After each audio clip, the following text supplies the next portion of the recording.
যদি 8 রাকাত পড়ে 8 রাকাতের সওয়াব পাবে, কোনো সন্দেহ নেই। 12 রাকাত পড়লে 12 রাকাতের সওয়াব পাবে, কোনো সন্দেহ নেই। 20 রাকাত পড়লে 20 রাকাতের সওয়াব পাবে, কোনো সন্দেহ নাই। পড়বে যত বেশি সওয়াব হবে তত বেশি ইনশাআল্লাহ। কিন্তু তাই বলে কম পড়ে, আপনি কম পড়ার পরে যারা বেশি পড়েছে তাদের বিরুদ্ধে ফতোয়ার কামান তো লাগাতে পারেন, ফতোয়ার কামান তো লাগাতে পারেন না। কিসের ভিত্তিতে লাগাবেন? দলিল দিবে, আল্লাহ নবী তো পড়েছেন 20 রাকাত, পারলে একটা দলিল দাও। আরে ভাই, নবী পড়েছেন কত রাকাত এটা নিয়ে কোনো দলিল কেউ দিতে পারবে না। নবীজি যে পড়েছিলেন 3 দিন তারাবি সাহাবীদেরকে নিয়ে পড়েছেন, ঠিক কয় রাকাত পড়েছেন এই সংক্রান্ত কোন সহিহ হাদিস কেউ দেখাতে পারবে না। এখন যদি কেউ দুর্বল টুর্বল দেখে, এগুলো দিয়ে চলবে না। সহিহ হাদিস কেউ দেখাতে পারবে না, রাকাত সংখ্যাটা এখানে উল্লেখ নাই। কিন্তু আল্লাহ নবী যে এটা বলেছেন এটা কে না জানে? তোমরা আমার আদর্শকেও আঁকড়ে ধরো, আমার খুলাফায়ে রাশেদিনের আদর্শকেও আঁকড়ে ধরো। নবী বলেছেন নাকি বলেন নাই? এক সুন্নাত মানতে বলেন নাই, 2 সুন্নাত মানতে বলেছেন। আলাইকুম বিসুন্নতি, তোমরা আমার সুন্নাতকে আঁকড়ে ধরো, ওয়া সুন্নাতিল খুলাফায়ে রাশিদিন আল মাহদিয়িন, এবং হেদায়েত প্রাপ্ত সঠিক পথের অনুসারী খুলাফা যারা আছে, খলিফা যারা আছে, সুন্নাত ওয়াল জামাত। তাই না? নবীজির হাদিসে আছে, নবীজি বললেন আমার উম্মতের সব কয়টা দল যাবে জাহান্নামে। বনি ইসরাইল 72 দল হয়েছে, আমার উম্মত 73 দল হবে, সব কয়টা যাবে জাহান্নামে, একটা দল বাদে। জিজ্ঞেস করা হলো তারা কারা? কি বললেন? মা আনা আলাইহি ওয়া আসহাবি, যাদের আদর্শ হবে 2টা, একটা না, যাদের আদর্শ হবে 2টা। 1 নম্বরে মা আনা আলাইহি, আমি মুহাম্মদ যেই আদর্শের উপরে আছি। 2 নম্বরে ও আসহাবি, এবং আমার সাহাবীরা যে আদর্শের উপরে আছে। তাহলে কি বুঝলেন? সাহাবীদের আদর্শ বাদ দিয়ে নবীর আদর্শ পূর্ণাঙ্গভাবে আঁকড়ে ধরা সম্ভব? কেউ যদি সাহাবীদের আদর্শ ছেড়ে দেয়, হাদিসগুলোর উপর আমল কিভাবে হবে আমাকে বলেন? কেউ যদি রাজনীতি সংক্রান্ত ইসলামের মাসালা শিখতে চায়, রাজনীতি সংক্রান্ত, আর সে চিন্তা করে খুলাফায়ে রাশেদিনের দিকে তাকাবো না, শুধু আল্লাহ নবীর মদিনার 10 বছরের আদর্শ দেখেই ইসলামের রাষ্ট্রবিজ্ঞান আমি শিখে ফেলবো, আমি চ্যালেঞ্জ করে বলবো কিয়ামত পর্যন্ত সে পারবে না, সম্ভবই না। শাসক কিভাবে নির্বাচিত হবে, একটা দেশের রাষ্ট্রপ্রধান কিভাবে নির্বাচিত হবে, এই মাসালার সমাধানও আপনি করতে চাইলে আপনাকে খুলাফায়ে রাশেদিনে আসতে হবেই, এর বাইরে কোনো দরজা খোলা নেই। আবু বকর কিভাবে নির্বাচিত হয়েছেন, ওমর ওসমান আলী কিভাবে নির্বাচিত হয়েছেন রাদিয়াল্লাহু আজমাইন, এর বাইরে কোনো সুযোগই নেই। মহাত্মা গান্ধী পর্যন্ত বলেছেন যে আমি ওমরের জীবনী পড়েছি, তার থেকে উপকৃত হয়েছি। কেন ওমরের জীবন? কেন রাসূলের জীবন না পড়ে ওমরের জীবন কেন? রাসূলের জীবন পড়ে নাই সেটা আমি বলছি না, কিন্তু ওমর কেন? কারণ ওমরের জীবন আল্লাহ রাসূলের জীবন থেকে আলাদা করার সুযোগ নাই। যেমন নবীর পথ আর আল্লাহর পথ আলাদা না এক? নবীর পথ আর আল্লাহর পথ আলাদা না কি এক? নবীকে মানা খালি নবীকে মানা না আল্লাহকেও মানা?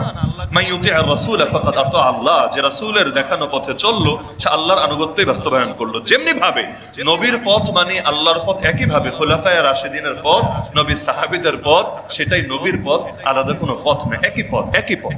তো যার কারণে কেউ যদি মনে করে নবীর সাহাবীরা বেদাত করেছে, খুলাফায়ে রাশিদিন বেদাতের উপর প্রতিষ্ঠিত থেকেছে, অর্থ ভাই ঈমানের মধ্যে সমস্যা হয়ে গিয়েছে, সে হক পথ থেকে বের হয়ে ইতিমধ্যে ভ্রান্তদের খাতায় নাম লিখিয়েছে। 3 জন খলিফা, ওমর রাদিয়াল্লাহু আনহু জামানায় শুরু হলো, তামিম দারি রাদিয়াল্লাহু আনহু তারাবির ইমাম ছিলেন, ভালো হাফেজ ছিলেন যেহেতু, উবাই ইবনে কাব এবং তামিম দারি তারা তারাবির ইমামতি করতেন, আর সাহাবীরা পেছনে 20 রাকাত নামাজ পড়তেন। এই যে শুরু হলো, একজন সাহাবী প্রতিবাদ করেছে, পারলে আমাকে বলেন একজন সাহাবী যে ওমর তুমি বেদাত শুরু করলে, এত বড় সাহস দিয়েছে কে, এমন কোন প্রমাণ থাকলে আমাকে বলেন। আচ্ছা, ওমরের জামানা বাদ দিলাম, মানলাম তর্কের খাতিরে ওমর ভুল করেছে, মানলাম। ওসমান কেন এসে সরালো না? আলী রাদিয়াল্লাহু আনহু কেন এটার বিরুদ্ধে বিদ্রোহ করলো না? তারা কেন প্রতিষ্ঠিত রাখলো না? ওমর করে গেলেন, ওসমান একই পথে চললেন, আলী রাদিয়াল্লাহু আনহু একই পথে চললেন, নবীর সমস্ত সাহাবীরা এটার উপর ঐক্যবদ্ধ হয়ে গেলেন, মেনে নিলেন, এটা অর্থাৎ ইজমা। মুখ দিয়ে বললেই শুধু ইজমা হয় তা না, কোন আমল যদি জাতীয়ভাবে চলে আর সবাই যদি দেখার পরে চুপ থাকে, বিশেষ করে নবী এবং তার সাহাবীদের ক্ষেত্রে এটা, তারা যদি কোনো কিছু দেখার পরে, জানার পরে, শোনার পরে চুপ থাকেন, এটাও ইসলামের দলিল হয়ে যায়। এজন্য হাদিস বলে কাকে জানেন? শুধু নবীর কথাকে হাদিস বলে না। আপনি যে কোনো কিতাব খুলে দেখেন হাদিসের সংজ্ঞা কি, শুধু নবীর কথাকে হাদিস বলে না। হাদিস 4 জিনিসের নাম। 1 নম্বরে নবীর কথা, কাউলুন নবী। 2 নম্বরে নবীর কাজ, ফিআলুন নবী। 3 নম্বরে নবীর গুণাবলী, ব্যক্তিগত যে গুণাগুণ ছিল, আওসাফুন নবী, সিফাতুন নবী। 4 নম্বরে তাকরিরুন নবী, নবী যেই ব্যাপারগুলো মৌন অনুমোদন দিয়েছেন, মৌন সম্মতি দিয়েছেন। মৌন সম্মতি মানে মুখের কথা বলেন নাই, কিন্তু সামনে হয়েছে, দেখেছেন, শুনেছেন, অথবা কান দিয়ে জেনেছেন, প্রতিবাদ করেন নাই, এর বিরুদ্ধে আপত্তি করেন নাই, এটাই শরীয়তের দলিল। হাদিসে স্পষ্ট আছে, নবী বলেন আমার উম্মত কখনো গোমরাহির উপর এক হবে না। গোটা উম্মত কখনোই গুমরাহির উপর এক হবে না। আল্লাহ রাসূলের একাধিক সহিহ হাদিসের মধ্যে আছে লা তাজতামিউ উম্মতি আলা দালালা। এজন্য কোরআনে স্পষ্ট আছে, যে ব্যক্তি মুমিনদের পথ ছাড়া অন্য পথ অনুসরণ করবে আমি আল্লাহ তাকে জাহান্নামে দিব। ওয়া মান ইয়াত্তাবি গায়রা সাবিলিল মুমিনিন নুওয়াল্লিহি মা তাওয়াল্লা। মুমিনদের পথ কেন বললেন? আল্লাহর পথ না, নবীর পথ না, মুমিনদের পথ। এটা আবার কি? তার মানে কোন জামানা সব মুমিন গোমরা হয়ে যাবে এটা সম্ভব না। তো নবীর সাহাবীরাই তো সর্বশ্রেষ্ঠ মুমিন, কোনো সন্দেহ আছে? পরবর্তী সবার ইজমা, ইজমা মানে সর্বসম্মত মত, এর চাইতে লক্ষ কোটি গুণ শক্তিশালী হলো নবীর সাহাবীদের ইজমা। নবীর সাহাবীরা একদম তিন জামান, ওমর রাদিয়াল্লাহু আনহু একদিন দুদিন না, এক যুগের কাছাকাছি বাদশাহী করেছে। এরপর ওসমান, এরপর আলী, এরপর এসে আবার হাসান রাদিয়াল্লাহু আনহু 6 মাস, এরপর আমির মুয়াবিয়া আরো 20 বছরের বেশি।